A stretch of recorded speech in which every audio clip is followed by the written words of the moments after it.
चुलबुली नीतू की चटपटी कहानियाँ। Welcome to my channel friends. मैं आज आपको कहानी सुनाने वाली हूँ एक नटखट नगर की गुल्लू की, जो बहुत जुगलखोर होती है।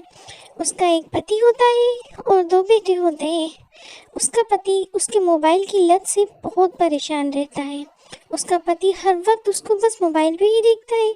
उसे किसी काम का बोलता है तो वो काम छोड़ के मोबाइल पे लग जाती है।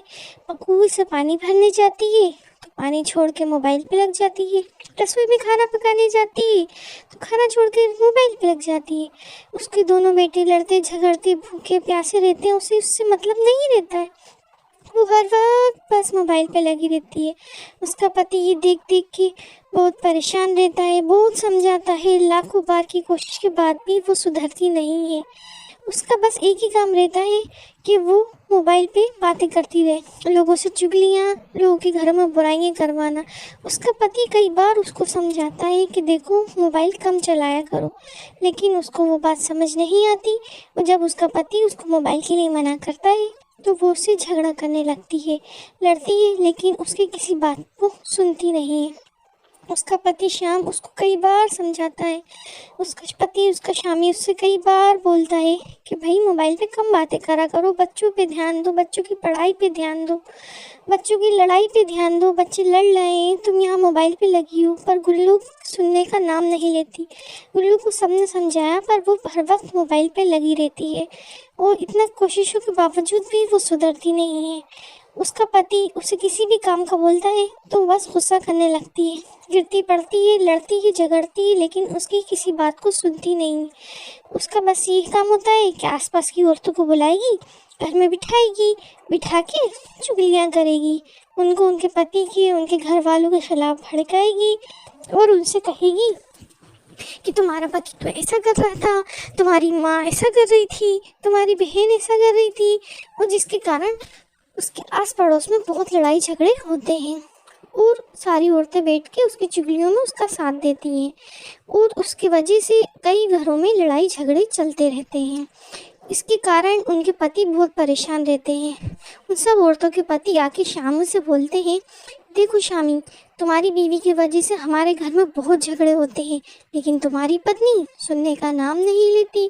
हमने कई बार उसको समझाया, लेकिन तुम्हारी बीवी हमारी बीवियों के साथ रहती है और हमारे घर में लड़ाइयाँ होती हैं।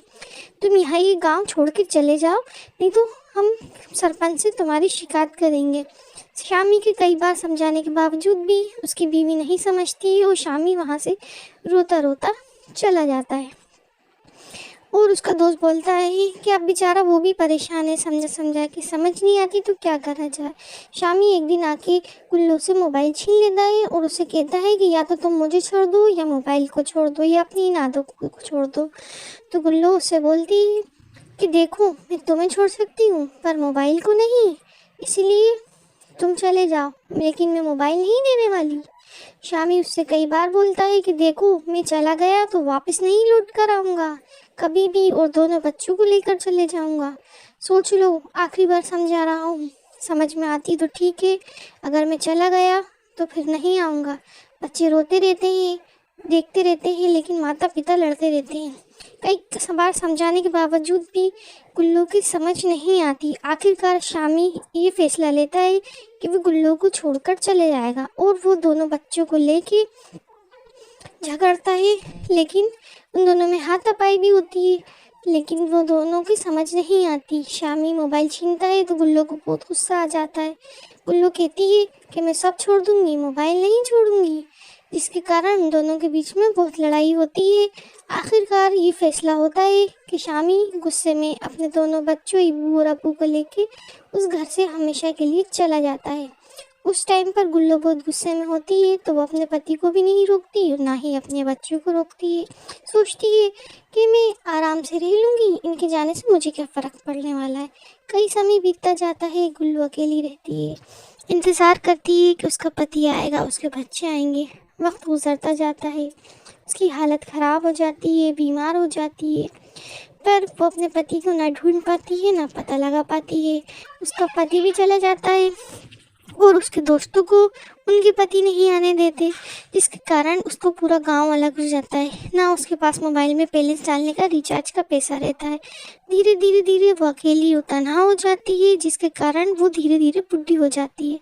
जब तक वो बुढ़ी होती है तो पता चलता है कि उसके पास रोने वाला कोई नहीं, ना उसका पति, ना उसके बच्चे, ना मोहल्ले वाले, ना रिश्तेदार, ना उसके माँ बाप।